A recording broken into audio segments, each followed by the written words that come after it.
The transport shuttle's engines went quiet as it docked with the research station.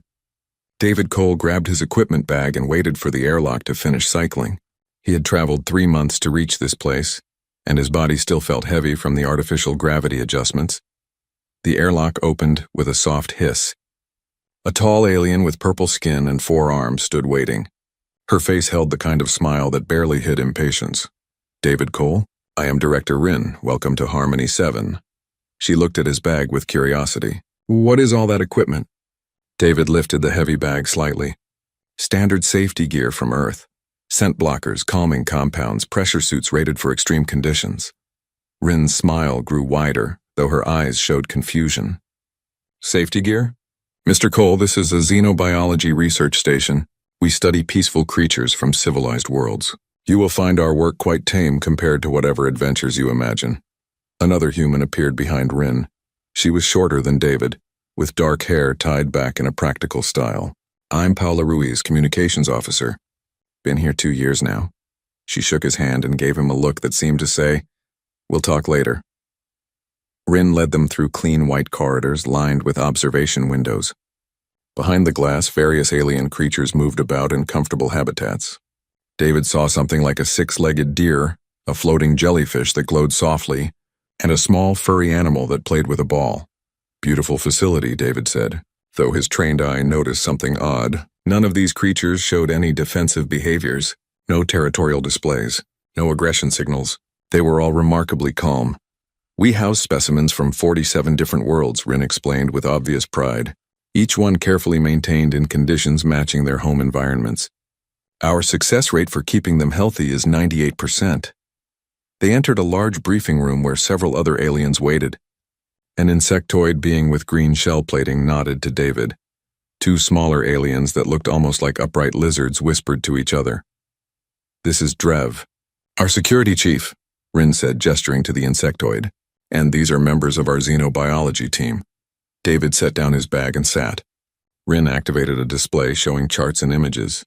"Now let me explain how we operate here at Harmony 7. Unlike the primitive methods you may know from Earth, we use advanced stasis fields and behavioral monitoring to ensure our specimens remain content and safe." "Primitive methods?" David asked carefully. "Oh, I mean no offense," Rin said quickly. "But Earth is a very young member of the galactic community. Your understanding of xenobiology is still developing. Here we have perfected the science over thousands of years." One of the lizard-like aliens spoke up. "We heard rumors about Earth. They say it is a dangerous world where creatures fight and kill each other constantly. Surely that cannot be true." David thought about how to answer. "Earth has a competitive ecosystem. Predators hunt prey. Territory is defended. Resources are fought over. It made our evolution challenging." The room fell silent. Then Rin laughed.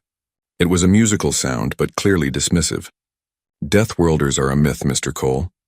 Every world in the galactic community developed intelligent life through cooperation, not through violence. Your Earth must have been the same. Perhaps your legends exaggerate the dangers." "I've personally worked with animals that could kill me in seconds," David said flatly.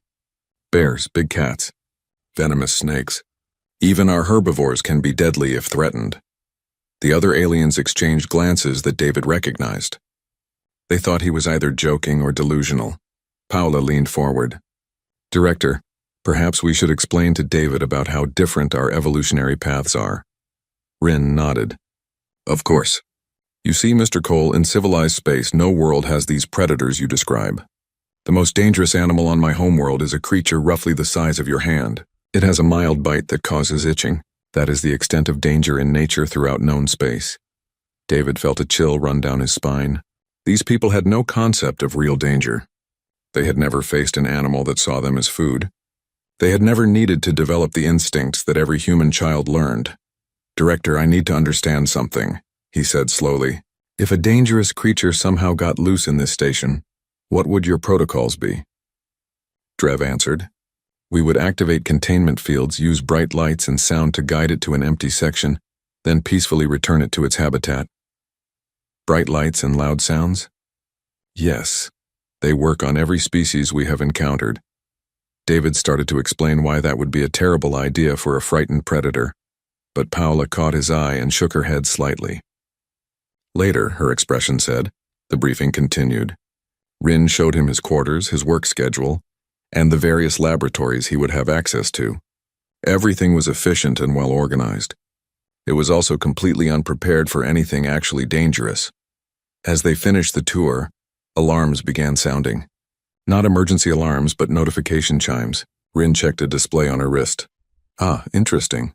We have an unscheduled transport arriving. The manifest says it carries a specimen, but the classification is marked confidential. She looked genuinely excited. This is unusual. Confidential specimens are quite rare. David felt his stomach tighten. What kind of specimen? It does not say, but any creature important enough for confidential status must be remarkable indeed. Rin started walking toward the docking bays. Come, let us welcome our new arrival. As they walked, Paula fell into step beside David. She spoke quietly. Listen carefully. These people are brilliant scientists, but they have never encountered real danger. Their homeworlds are basically paradise gardens. When they say their most dangerous animal is the size of your hand, they are not exaggerating. That's insane, David whispered back. How did they build a civilization without facing any evolutionary pressure? Different path. They evolved through cooperation and resource efficiency, not through predation and competition. They literally cannot imagine what you grew up with. And now something confidential is arriving? Paula's face was grim. That's what worries me too. They reached the docking bay as the transport ship connected to the station. Through the windows, David could see a massive container being loaded onto a cargo platform. It was covered in symbols he recognized from his Earth training. Biohazard warnings, containment breach protocols, extreme danger indicators. The aliens around him saw the same symbols and looked mildly curious. To them, they were just interesting foreign markings. They had no idea what they meant. David's hands began to sweat. Whatever was in that container, it was something the transporters had feared. And this station full of brilliant, naive scientists was about to bring it inside. Director, he said carefully, those symbols on the container. Do you know what they represent? Rin glanced at the markings. I assume they are transport identification codes. Why do you ask? David looked at Paula. She had gone pale. She saw what he saw. No reason, David lied. Just curious. The container began moving into the station, carried by automated systems. Inside, something scraped against the metal walls. The sound made David's primitive hindbrain scream warnings that these aliens could never hear. Rin smiled. I wonder what fascinating creature we are about to meet. David said nothing. He was too busy calculating how many people might die if his worst fears proved correct. The container sat in the center of the receiving bay like a metal coffin. David stood with the other researchers as automated arms worked to open the seals. Each click and hiss of releasing pressure made his muscles tense. Dr. Finn arrived, his feathers ruffled with excitement. The avian scientist had bright yellow plumage and quick movements that reminded David of a bird watching for seeds. Perfect timing. I was informed this specimen came from Survey Team 93. They discovered a previously unknown world in the outer rim. What kind of world? David asked. Uninhabited by intelligent life but rich with biodiversity. The team collected several specimens for study. This one was flagged as particularly interesting. Dr. Finn checked his datapad. They call it a ravager. The name made David's blood run cold. Survey teams did not usually name creatures after what they did. They used scientific classifications or descriptive terms. Calling something a ravager meant it had done something to earn that title. The container's final seal released. The front panel split open slowly, revealing a reinforced glass cage inside. Through the glass, David saw movement. The creature was massive. It stood nearly 3 meters tall even in its crouched position. Its body combined features David recognized from multiple Earth predators. The bulk and power of a grizzly bear, the segmented armor plating of a mantis, the sleek muscle structure of a wolf. Its head held 6 eyes arranged in a pattern that gave it nearly complete vision. 2 sets of limbs ended in claws that looked sharp enough to cut through metal. Magnificent, Dr. Finn breathed. David was already cataloging danger signs. The creature's eyes were constantly scanning. Its body position showed coiled tension. The claws were flexing rhythmically, a behavior David had seen in big cats preparing to strike. Most concerning were the sensory organs along its neck that kept twitching and flattening. What are those? He pointed. Electromagnetic sensors, Dr. Finn explained. The Ravager can detect energy fields and electrical signals. Remarkable evolutionary adaptation. And you're going to keep it here? In this station? Rin looked at him with that same patient smile. Of course. Where else would we study it? David approached the cage carefully. The Ravager's eyes tracked him instantly. He stopped moving, keeping his body language neutral. The creature watched him for a long moment, then made a low sound that vibrated through the floor. It is trying to communicate, one of the lizard scientists said happily. That's not communication, David said quietly. That's a threat display. Mr. Cole, please do not project your Earth prejudices onto this creature, Rin said. Just because it looks intimidating does not mean it is dangerous, David wanted to scream. The Ravager was showing every sign of an apex predator. The way it moved, the way it watched, the constant assessment of everything around it. This was not some peaceful herbivore. This was a hunter. Director, may I see the survey team's report on this creature? Certainly. Rin handed him a data pad. David read quickly. His fears grew with every line. The Ravager had been found feeding on the remains of another large predator. It had killed that predator in what the team described as an efficient and brutal manner. It had then defended its kill by attacking the survey team's drones, destroying 3 before they managed to contain it. The team recommended maximum security protocols and warned that the creature showed unprecedented aggression and strategic thinking. Did you read this? David asked, holding up the pad. Yes, fascinating, is it not? A creature with such advanced hunting behaviors. It destroyed 3 drones. It killed another predator. The team specifically warned about aggression. Dr. Finn waved a wing dismissively. The survey team was inexperienced with large fauna. They probably startled it. Here, with proper care and a calm environment, the Ravager will settle down. Where are you planning to house it? Containment Lab 7. It has the largest habitat space available. Can I see the specifications? They walked to Lab 7 while automated systems moved the Ravager's cage. David reviewed the containment setup and felt sick. It was designed for large, peaceful creatures. The walls were standard reinforced plastic. The containment field was a basic energy barrier meant to discourage animals from wandering, not to stop something that wanted out. The environmental controls would keep the Ravager comfortable. But there were no backup systems, no fail-safes, no emergency protocols. This will not hold that creature, David said bluntly. Mr. Cole, that containment field can hold a pressure of 5,000 newtons. Nothing we have studied has ever come close to breaching it. Because you've never studied anything that wanted to breach it. The Ravager's cage arrived. Automated systems began transferring it to the containment area. David watched the creature's behavior carefully. It was not exploring its new space with curiosity. It was mapping it with strategic precision, looking for weaknesses, testing the barriers with small touches of its claws. I need to implement additional security measures, David said. Backup containment fields, reinforced walls, emergency lockdown protocols. That seems excessive. Director, I am begging you. That creature is stressed, frightened, and looking for escape routes. Everything in its behavior tells me it will try to break out. Rin's patience was fading. Mr. Cole, I respect that you come from a world with different experiences. But here at Harmony 7, we have successfully contained hundreds of species using these exact methods. Your paranoia, while perhaps understandable given your background, is not helpful. I'm not being paranoid. I'm being realistic. If you cannot adapt to our protocols, perhaps this assignment is not suitable for you. David felt the threat in those words. He could push harder and lose his position here, or he could back down and hope he was wrong. He looked at the Ravager again. It had stopped moving and was now perfectly still, watching them. That stillness was worse than aggression. It meant the creature was thinking, planning. Fine, he said quietly. I'll follow your protocols. Excellent. I knew you would be reasonable. Rin smiled and left with Dr. Finn. Paula stayed behind. You think it's going to break out? I know it's going to break out. The only question is when.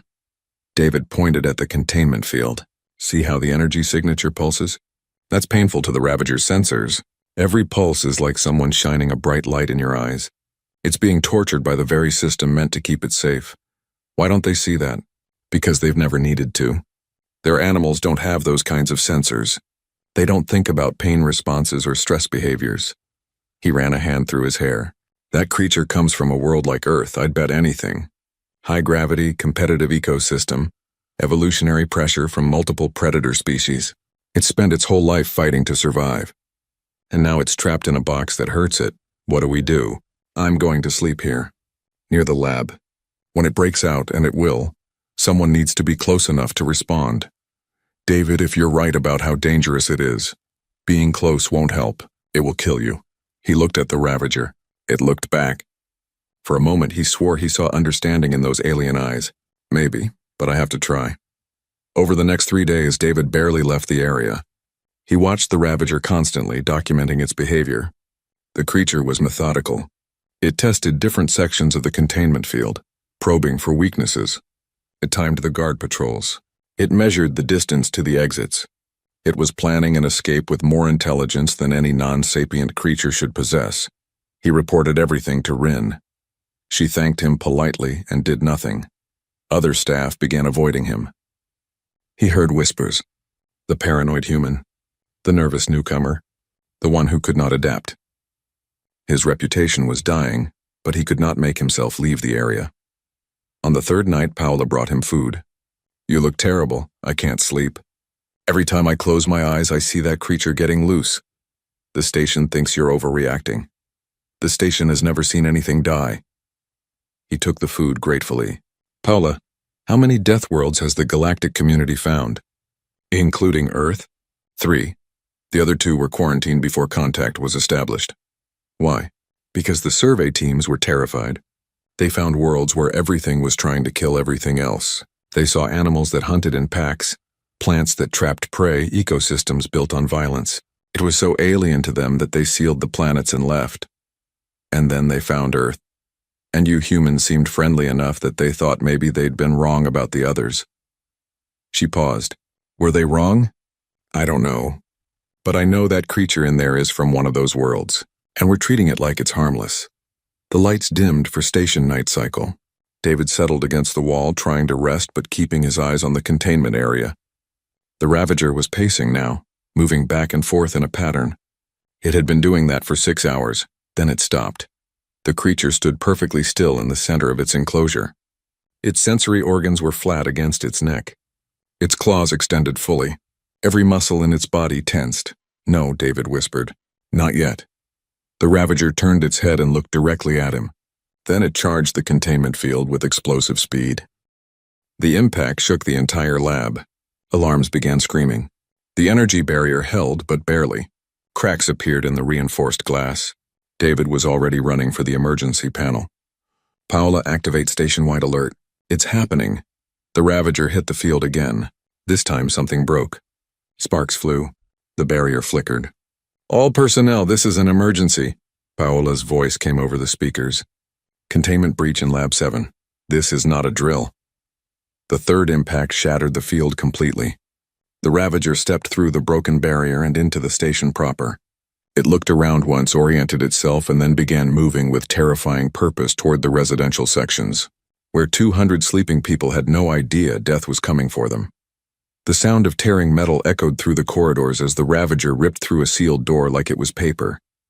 David ran behind it, his emergency kit bouncing against his hip, his breath coming in gasps. The creature was not just escaping. It was hunting. Security teams arrived from 3 directions. Drev led them, his insectoid body moving with confidence that came from never facing real danger. They carried devices that projected bright lights and loud sounds. Standard herding equipment for peaceful animals. Wait, David shouted. Don't do that, too late. The lights activated, blazing bright white. The sounds blasted out, high-pitched wails designed to startle and confuse. Every single tactic was exactly wrong for a frightened predator. The Ravager spun on them. Its sensory organs flared out, overwhelmed by the assault. Its eyes went wide. And then it did what any cornered predator would do. It attacked. The creature moved faster than David thought possible for something so large. It covered 10 meters in less than 2 seconds. The first security officer went down with a scream, claws raking across their shoulder. The second tried to run and was knocked aside like a toy. Drev himself barely dodged a strike that would have split him open. Retreat, Drev shouted, and they scattered. The Ravager stood over the injured officers, breathing hard, looking confused. It had not wanted to hurt them. David could see that in its body language.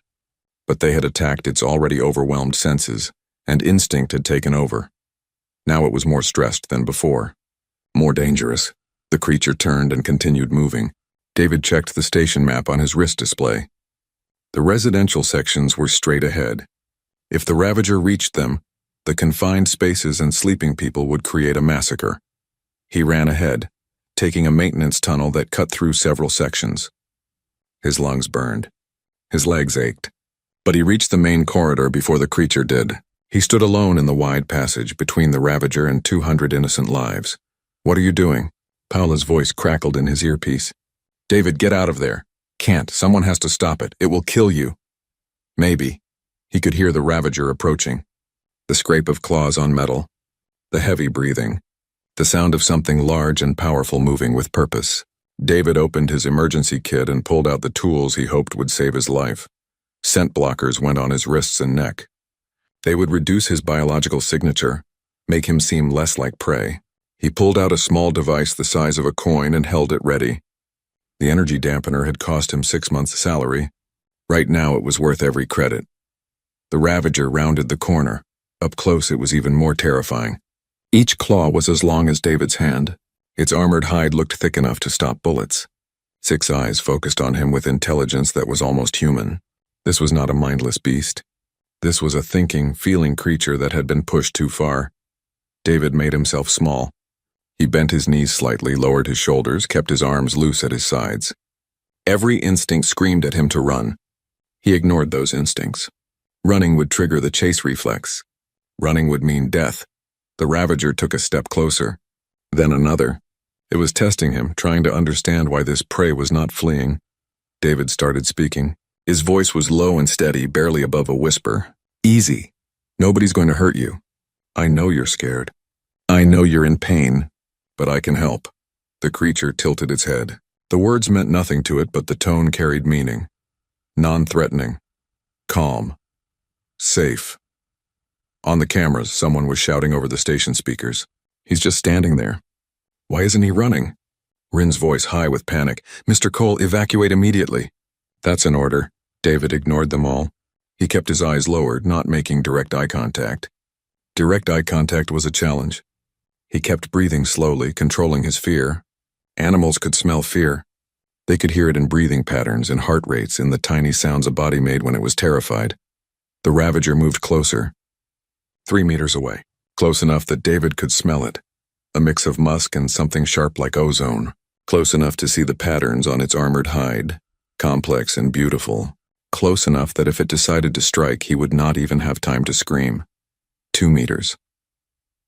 David's hands were steady, but only because he had trained for situations like this his whole life. On Earth, you learned to face danger or you did not survive long. Every human carried that legacy in their genes. The knowledge of when to fight, when to flee, and when to simply stand your ground and hope the predator decided you were not worth the trouble. 1 meter. The Ravager stopped. Its breath washed over David, hot and smelling of something like copper. It made a sound lower than before, not a threat display. A question, maybe. What are you? Why aren't you afraid? Except David was afraid. He was more afraid than he had ever been in his life. But fear and panic were different things. He could be terrified and still think clearly. That was the human gift. That was what millions of years of surviving on Earth had taught his species. "I'm going to move my hand now," David said softly, nice and slow. "No threats. Just trying to help you." He reached for the energy dampener. The movement was glacial, telegraphed, obvious. The Ravager watched his hand track toward the kit. Its claws flexed. David kept moving. His fingers closed around the device. "This is going to make things better. That field that was hurting your sensors, remember? This will stop the pain." He activated the dampener.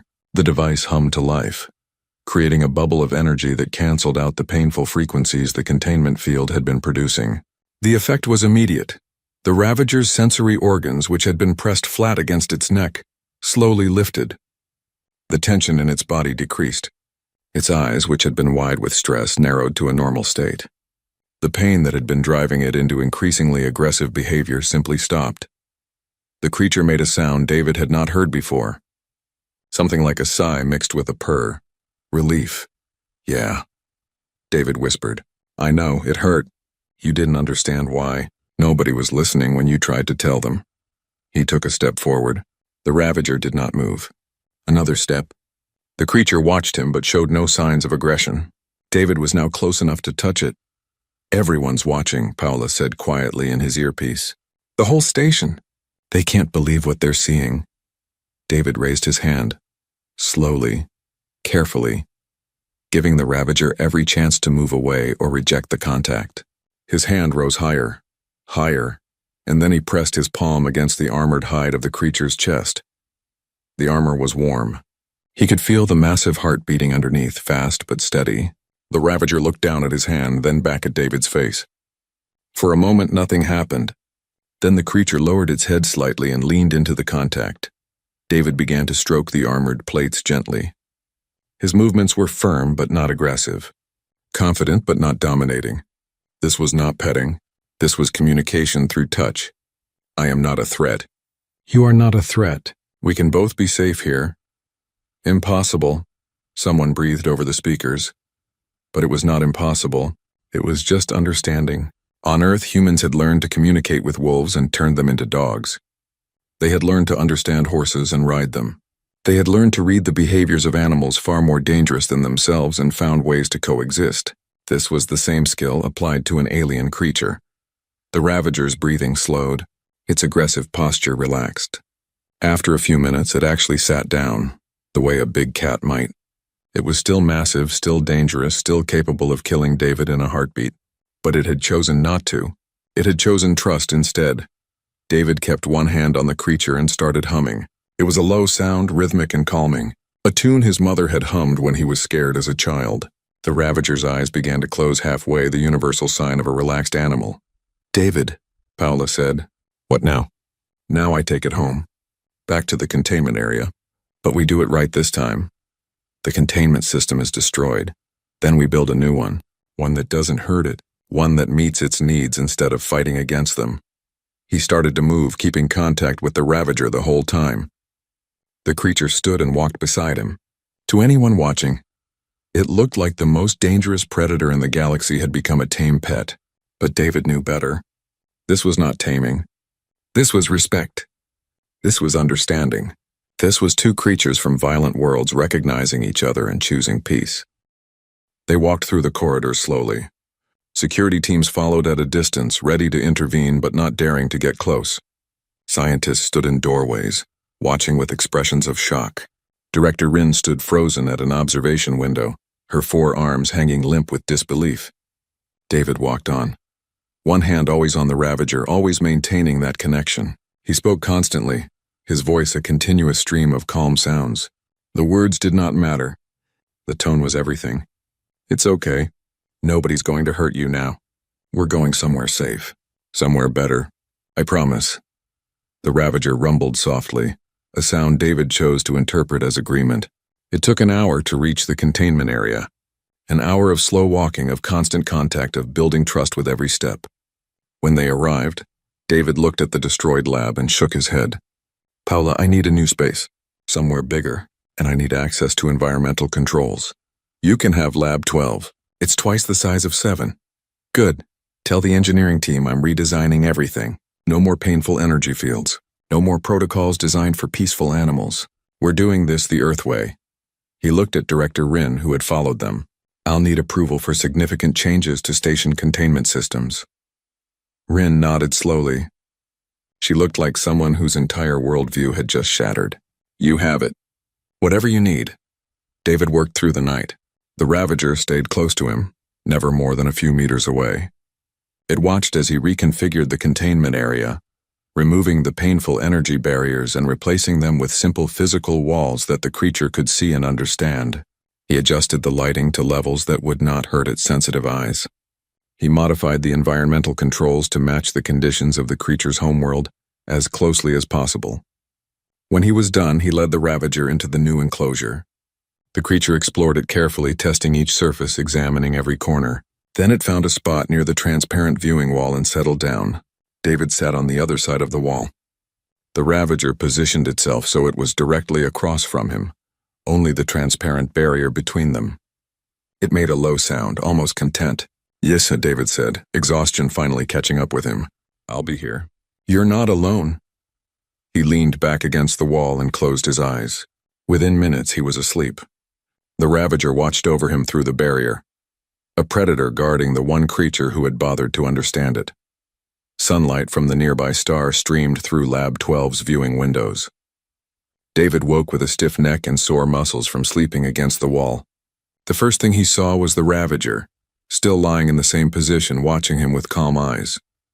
"Morning," David said, stretching carefully. The creature made a soft rumbling sound. Over the past week, David had started to understand its vocalizations. This one meant something like acknowledgement. A greeting without words. He stood and checked the environmental controls. Everything was stable. The Ravager's stress markers, which he monitored constantly through non-invasive sensors, showed healthy levels. The creature was eating regularly now. Its wounds from the escape attempt were healing well. More importantly, it was teaching him. Every day, David learned more about how it communicated. The position of its sensory organs indicated mood. Flared out meant alert or stressed. Halfway extended meant curious. Flat against the neck meant either extreme fear or deep relaxation, depending on other body signals. Its 6 eyes could focus independently or together. When all 6 focused on something, it meant intense interest or preparation to strike. When they wandered separately, it meant the creature felt safe enough to not be hyper-vigilant. The claws were another indicator. Extended claws meant ready to fight or defend. Retracted meant calm.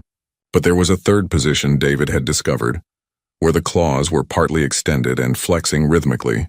That meant the Ravager was thinking, processing something complex. It was the equivalent of a human tapping their fingers while considering a problem. Paula arrived with breakfast. She had started bringing him meals every day, knowing he would forget to eat if left alone. "How's our friend?" "Good. Watch this." David approached the containment wall and pressed his hand against it. The Ravager stood, walked over and pressed its own clawed hand against the other side of the transparent barrier. They stayed that way for a moment, a gesture of connection that had become their morning ritual. "That's beautiful," Paula said softly. "It's trust."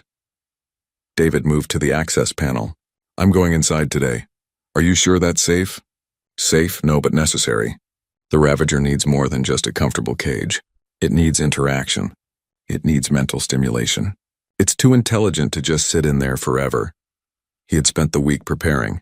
He wore protective gear, not armor, but clothing designed to show he respected the creature's power without fearing it. He carried tools that would interest the Ravager without threatening it. And he had practiced every movement until it was smooth and confident. The door cycled open. David stepped inside. The Ravager watched him enter but did not approach. It was waiting, David realized, giving him space to acclimate. The creature understood boundaries. "Hey there," David said, using his calm voice. "Just coming to visit. Maybe work on some enrichment activities." He pulled out a complex puzzle box designed for intelligent animals. On Earth, similar boxes were used for primates and dolphins. This one was made of metal and had multiple compartments that required different strategies to open. Inside each compartment was a treat, a piece of the nutrient-rich food the Ravager preferred. David set the box down and backed away. The Ravager approached it cautiously, sniffed it with its complex sensory organs, then began investigating. Within minutes, it had figured out the first compartment. It used its claws with surprising delicacy, manipulating the mechanism until it clicked open. "Smart," David said. "Really smart." The Ravager looked at him, then back at the box. It opened the second compartment, then the third. The fourth one was more complex, requiring 2 actions to be performed simultaneously. The creature studied it, made that thoughtful claw-flexing gesture, then tried several approaches. On the 5th attempt, it succeeded. David pulled out another enrichment tool, a ball with moving parts inside that made interesting sounds. He rolled it across the floor. The Ravager watched it, curious. Then it reached out and batted the ball back toward David. "Play." The creature wanted to play. They spent an hour interacting. David would introduce a new object or activity. The Ravager would investigate it. Sometimes they would engage with it together, like when David held one end of a tough rope and the Ravager pulled on the other end in a gentle tug of war. Sometimes the creature would show David something it found interesting, like the way light reflected off its armor at certain angles. It was during these sessions that David understood the terrible tragedy of what had happened. This was not a mindless monster. This was a being with curiosity, playfulness, and the capacity for genuine connection. It had been ripped from its home, trapped in a painful cage, and driven to violence by fear and stress. And everyone had blamed the creature instead of the system that failed it. Dr. Finn started attending the sessions, taking notes furiously. Remarkable. It shows problem-solving skills comparable to many sapient species. It shows emotional intelligence too, David added. Watch how it modulates its behavior based on my reactions. If I show any sign of discomfort, it immediately backs off and gives me space. It's reading my body language as well as I'm reading its. Other scientists began to gather. They watched through the viewing wall as David worked with the Ravager. Some looked amazed. Some looked ashamed. All of them were learning that their understanding of animal behavior had been dangerously incomplete. Director Rin attended one session and stayed for 3 hours. Afterward, she asked to speak with David privately. They sat in her office. She looked tired, older than she had when David first arrived. I owe you an apology, Mr. Cole, a serious one. You couldn't have known. That's not an excuse. You told us the containment was inadequate. You warned us about the creature's stress. You explained the danger. We dismissed you because your experience didn't match our expectations. She folded her hands. 3 security officers were injured because of my arrogance. The entire station was put at risk. People could have died, but they didn't. Because of you. Because you had skills and knowledge we didn't even know existed. She pulled up a star chart on her display. I've been researching the world where the Ravager was found. You were right. It's remarkably similar to Earth. High gravity, extreme weather patterns, multiple competing apex predators. The survey team had flagged it as a potential death world, but hadn't confirmed it yet. David looked at the data. The planet was almost identical to Earth in its evolutionary pressures. How many worlds like this exist? That we know of? At least a dozen scattered through known space. Probably many more undiscovered. She looked at him seriously. The galactic community has avoided these worlds because we don't understand them. We find them frightening. Alien in ways that other aliens are not. Because violence is alien to you. Yes, our evolution was shaped by cooperation and efficiency. Yours was shaped by competition and survival. We developed intelligence to share resources better. You developed it to outwit predators and prey. She paused. Neither path is wrong. They're just different. But we've been treating your path as primitive because we didn't understand it. What happens now? Now we learn. The Galactic Council has reviewed the footage of your interaction with the Ravager. They're creating a new department to study high-pressure evolution worlds. They want you to lead it.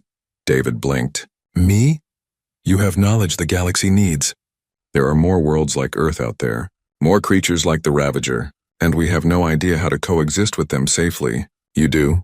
She smiled slightly. Also, they're terrified of another escape situation and want the human who can calm Death World predators in charge of security protocols. I'm not sure I'm qualified to lead an entire department. Perhaps not yet. But you're the only one qualified to teach others what you know. We need to learn your skills, Mr. Cole. We need to understand what you understand.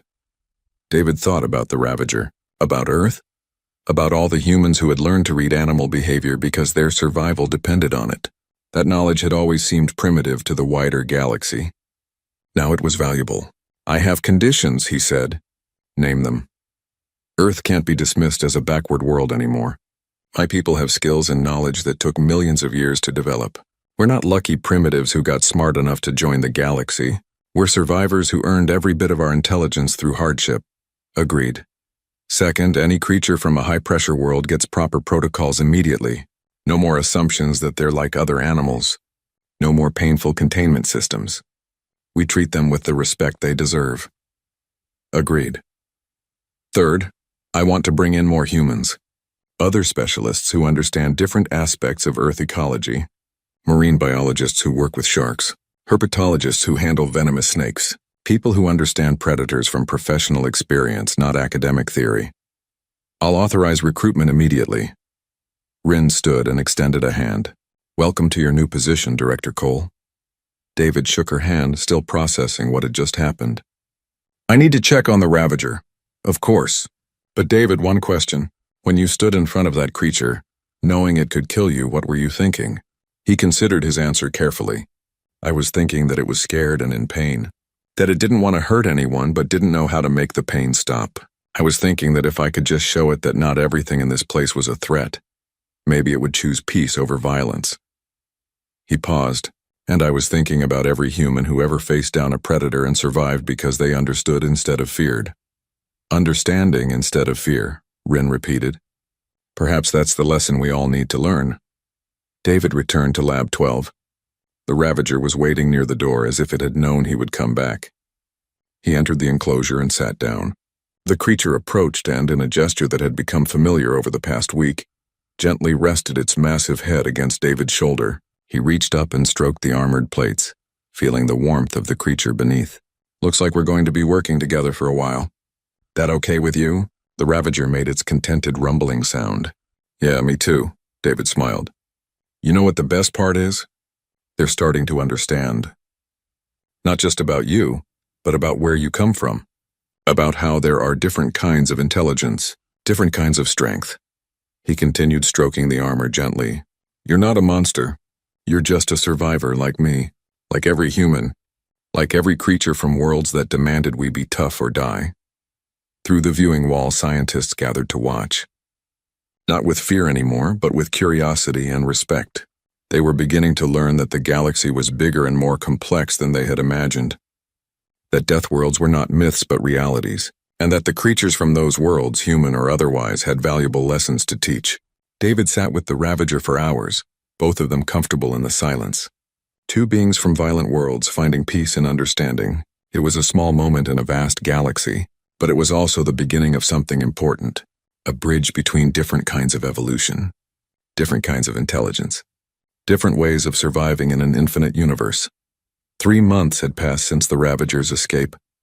David stood in the newly expanded research wing, watching construction crews install advanced containment systems based on his designs. Everything was different now. The walls were reinforced but transparent, allowing creatures to see their surroundings. The energy fields were adjustable to accommodate different sensory organs. The habitats were larger, more complex, designed to provide mental stimulation instead of just physical space. The first transport arrives tomorrow, Paula said, checking her datapad. 5 new specimens from high-pressure worlds. Plus 3 human specialists you requested. David reviewed the manifest. A pack hunter from a world with gravity twice Earth's normal. A solitary ambush predator that could camouflage itself perfectly. A creature that hunted in complete darkness using echolocation. And 2 others with unique adaptations. Are the containment areas ready? Yes. Each one custom-designed based on the species' homeworld data. No generic protocols anymore. Good. What about the human team? Dr. Rebecca Stone, marine biologist with 20 years' experience handling great white sharks and orcas. Christopher Okafor, herpetologist who specializes in venomous snakes from 6 continents. And Hannah Zhao, who worked in African wildlife reserves with lions, elephants, and rhinos. Excellent choices. David had personally reviewed hundreds of applications. These 3 understood predators at an instinctive level. They had spent their lives learning to read animal behavior in situations where mistakes meant death. He walked to Lab 12. The Ravager was awake and moving through an obstacle course David had built.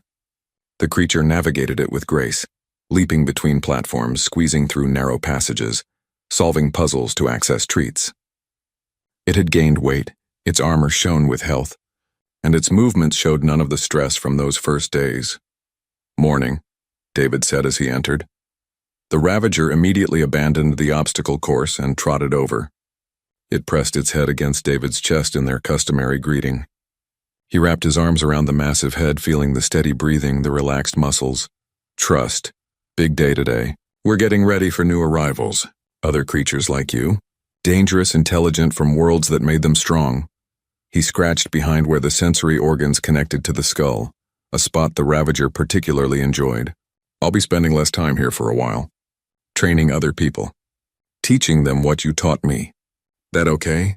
The Ravager pulled back and looked at him with all 6 eyes. Then it made a sound he had only heard a few times before, a low, almost melodic rumble that seemed to convey understanding and acceptance. Thanks, friend. The next day brought chaos of the organized kind. Transport ships docked. Cargo containers were carefully moved into position. Human specialists arrived and immediately began assessing the new specimens.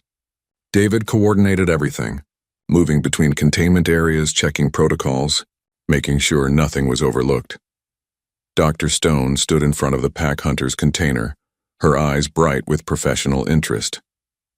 It's beautiful. Look at the muscle structure. Built for endurance running, this thing could chase prey for days. The survey team said it hunts in groups of 5 to 7, David explained. Complex pack dynamics. We'll need to eventually bring in more of its species if we want it to thrive. Agreed. Solitary confinement for a pack animal is torture. She started making notes. We'll need to establish hierarchy protocols. These creatures probably have intricate social structures. Christopher stood near the venomous predator's containment. Fascinating. Heat-sensing pits, chemical detection organs, and those fangs probably deliver a neurotoxin. He looked completely comfortable despite being near something that could kill him. Has anyone established feeding protocols yet? Not yet. That's your job. Good. I'll need to observe its hunting behavior first. Never feed a predator without understanding how it naturally hunts. Hannah was already inside the habitat with the ambush predator, moving slowly and deliberately. The creature watched her but showed no aggression. She was reading its body language, adjusting her movements to avoid triggering defensive responses. David recognized the technique immediately. It was exactly what he did with the Ravager. She's good, Paula said. She spent 15 years in the bush with animals that see humans as food. You get good or you get dead. Over the next week, the humans formed a team. They shared techniques, learned from each other, and developed a common language for describing Deathworld animal behavior. Dr. Stone taught them about pack dynamics and social hierarchies. Christopher explained venom delivery systems and defensive postures. Hannah shared insights about territorial behaviors and threat displays. The aliens on the station watched and learned. Dr. Finn attended every training session, his feathers practically vibrating with excitement. You are describing an entirely new field of xenobiology. Conflict ecology, competition-based evolution.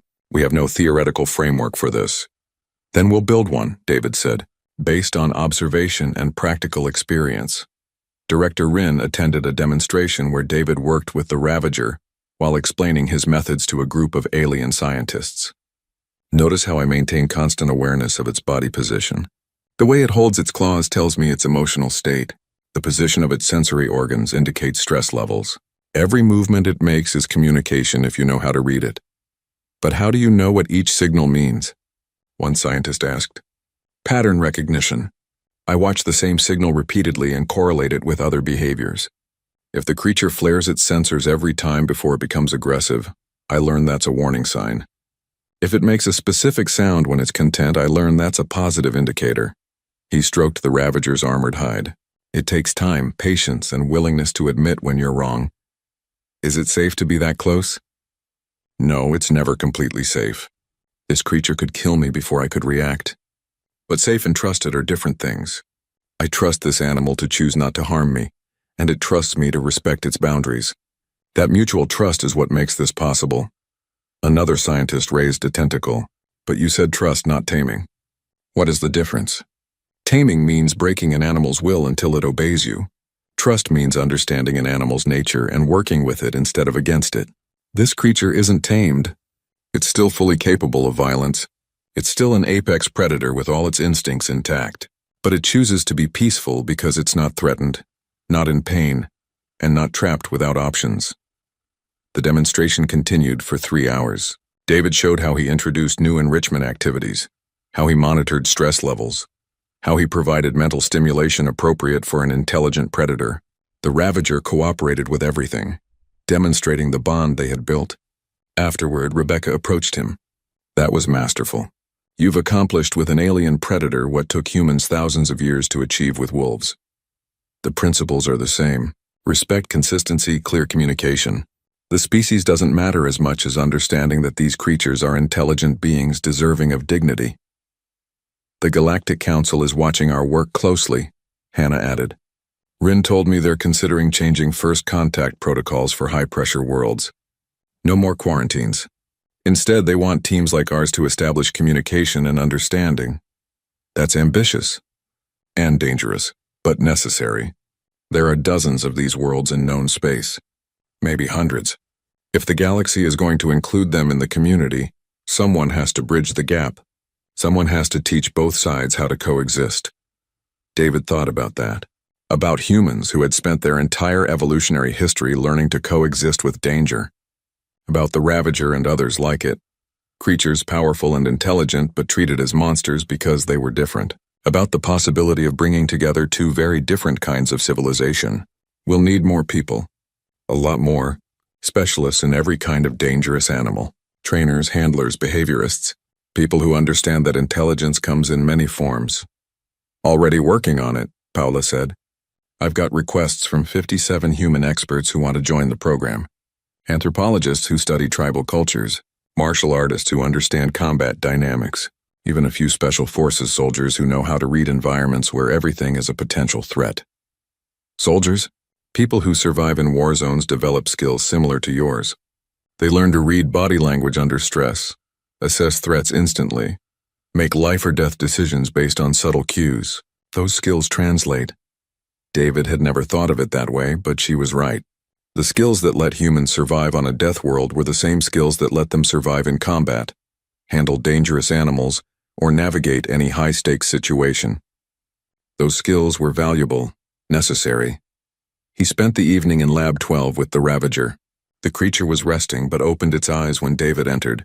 He sat against the wall in his usual spot.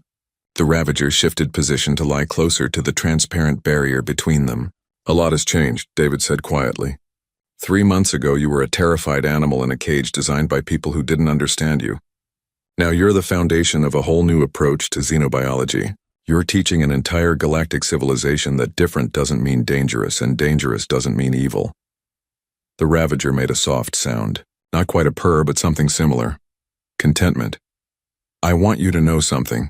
When I stood in front of you that day, I wasn't trying to be a hero. I was just doing what felt right. You were scared and in pain, and nobody else seemed to see that. Everybody saw a monster. I saw a thinking, feeling being who needed help.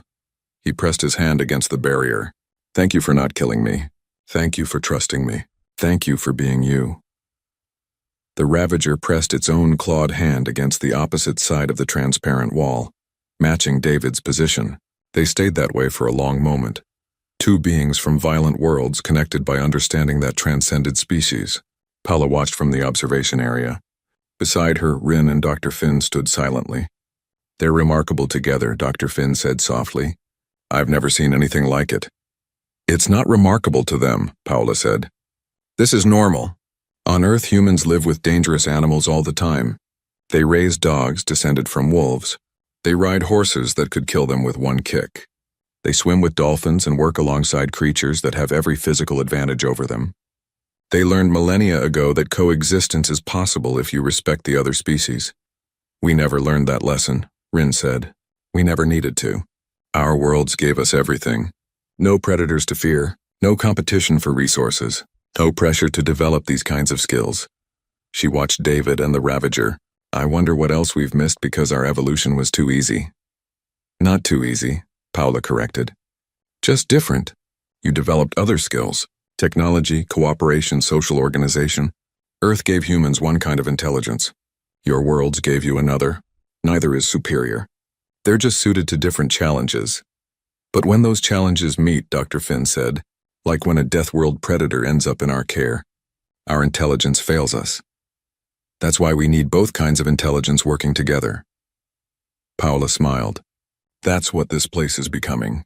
A collaboration between different evolutionary paths. Learning from each other, building something new. In Lab 12, David finally stood. I need to sleep. Training session tomorrow with the new human team.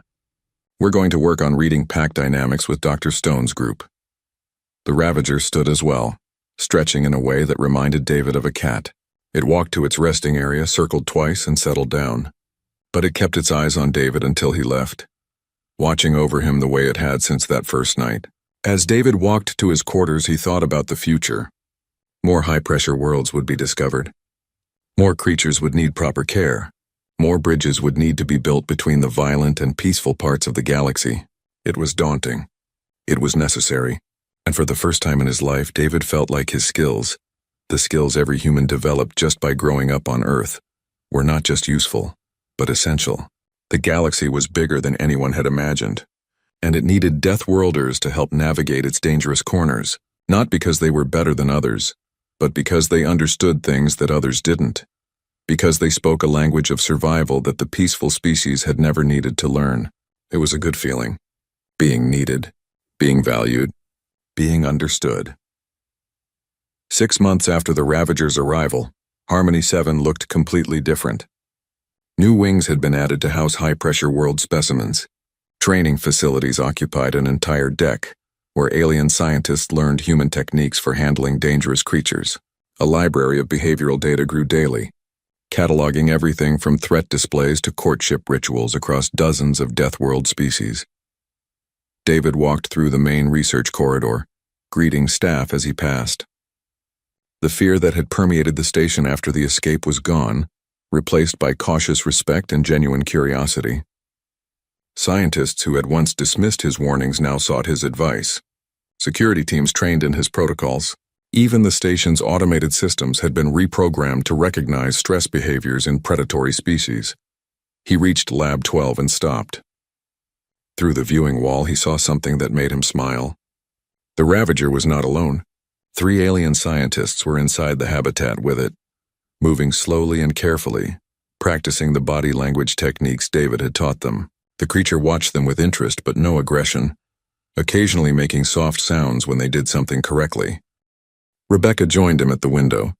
Your student is teaching other students now. That's how you know you've built something sustainable. How's your pack doing? Thriving? We brought in 3 more pack hunters last month and they've established a clear hierarchy. The alpha female is pregnant. If the pregnancy goes well, we'll have the first Deathworld predator born in captivity. She looked proud and a little awed. We're making history here. How's the galactic community responding? Mixed reactions. Some species are fascinated. They're sending researchers and requesting partnerships. Others are terrified and want the whole project shut down. She shrugged. Change is always scary, especially when it challenges everything you thought you knew. Christopher approached carrying data pads and looking excited. David, you need to see this. We've been analyzing behavioral patterns across all our specimens, and there's a clear correlation. High-pressure worlds don't just produce physically dangerous creatures. They produce more intelligent ones. Makes sense. Intelligence is a survival tool. Yes, but the implications are huge. We're not just studying dangerous animals. We're studying creatures that might be on the path to sapience themselves. The Ravager shows problem-solving skills that exceed many recognized sapient species. The pack hunters have communication systems more complex than some written languages. These aren't just animals. They're potential equals. David had suspected as much. The way the Ravager learned, adapted, even seemed to plan for the future suggested something beyond standard animal intelligence. Have you shared this with the Galactic Council? Not yet. We wanted your opinion first. Share it. The Council needs to understand that these creatures deserve more than just good treatment. They deserve recognition as intelligent beings with their own rights and value. Hannah arrived with news of her own. The Council is officially approving Phase 2 of the program. They want us to establish contact protocols for inhabited Deathworlds, 3 teams, each led by a human specialist, each paired with experienced diplomats.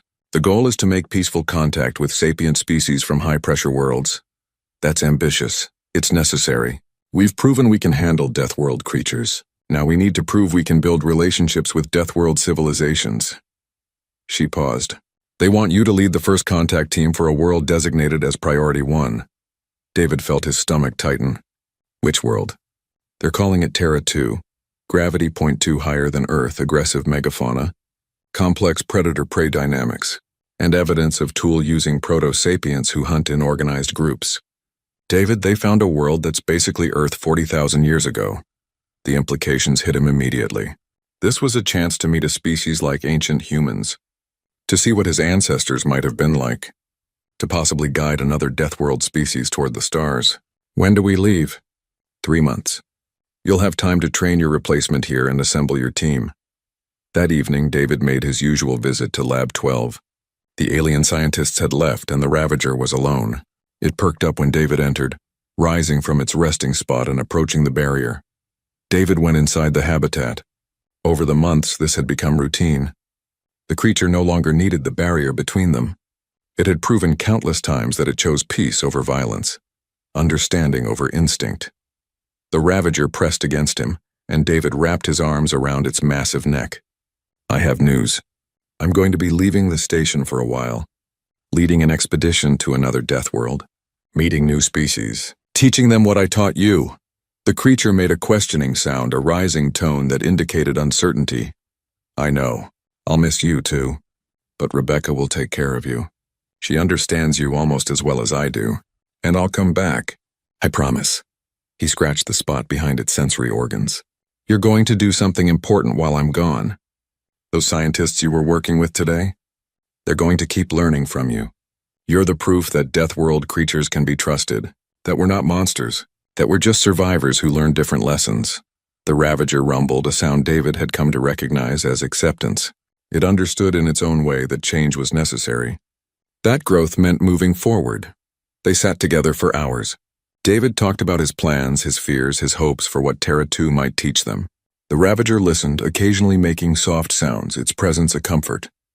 This creature had changed his life.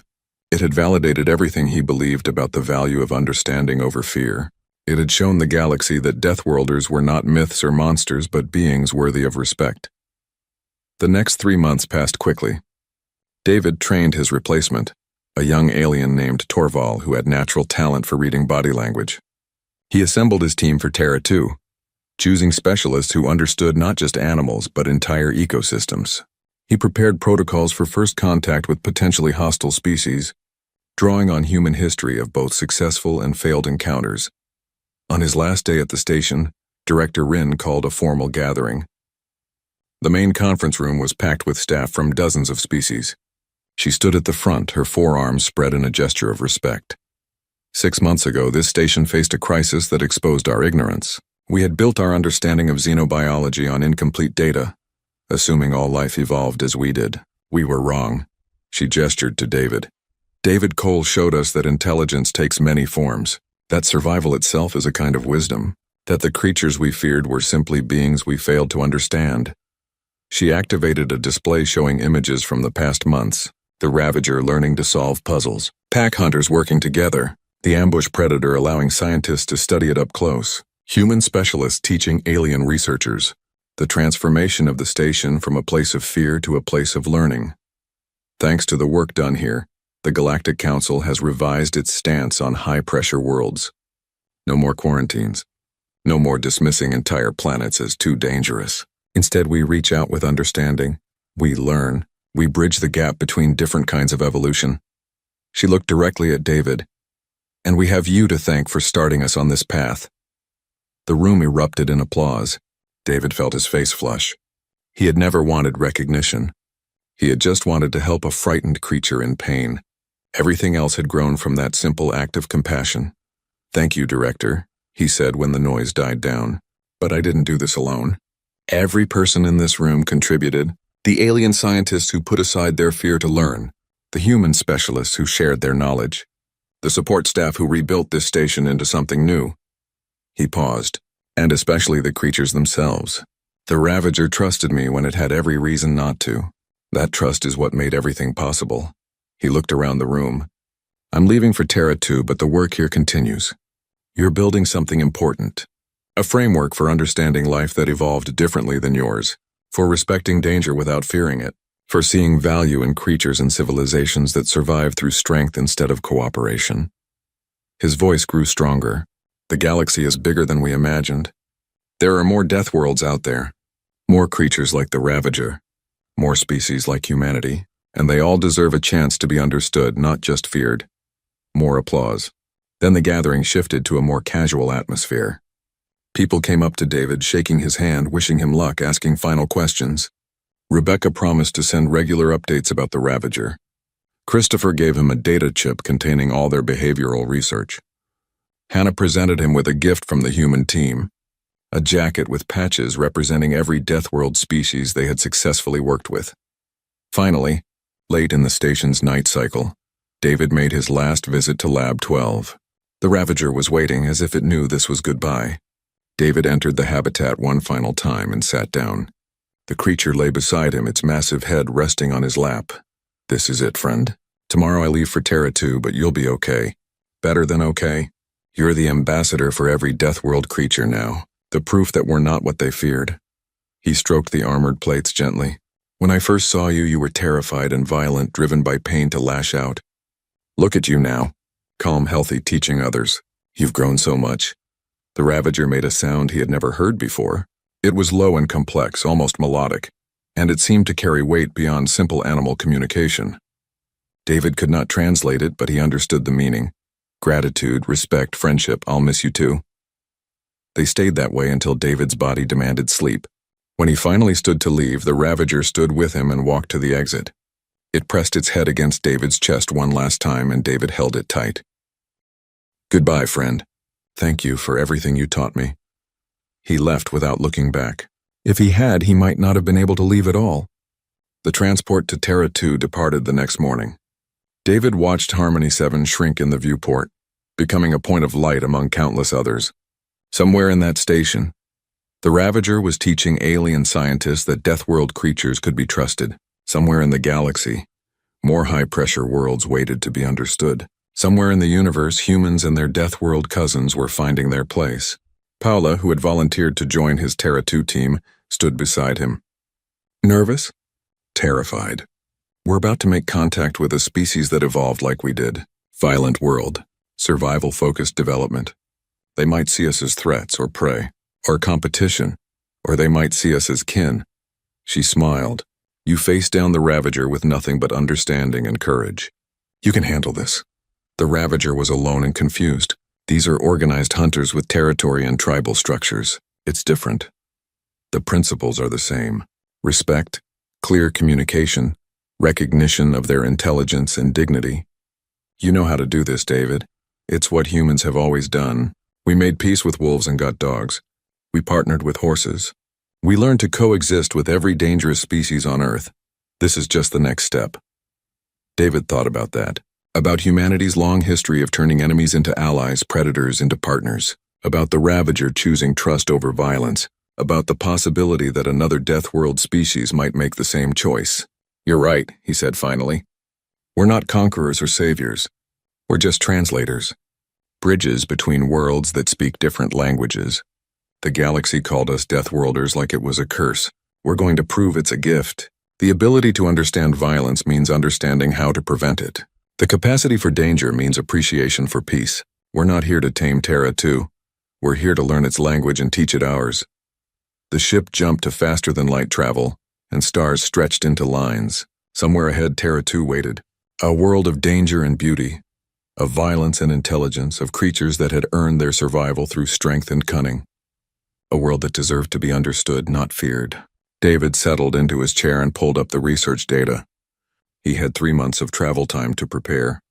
3 months to study every scrap of information about Terra 2. 3 months to build strategies for peaceful contact. It would not be easy. It might not even be possible. But if there was one thing David had learned from the Ravager, it was that understanding was always worth the attempt. Behind him, light years away, the Ravager lay in its habitat and made a sound into the empty air.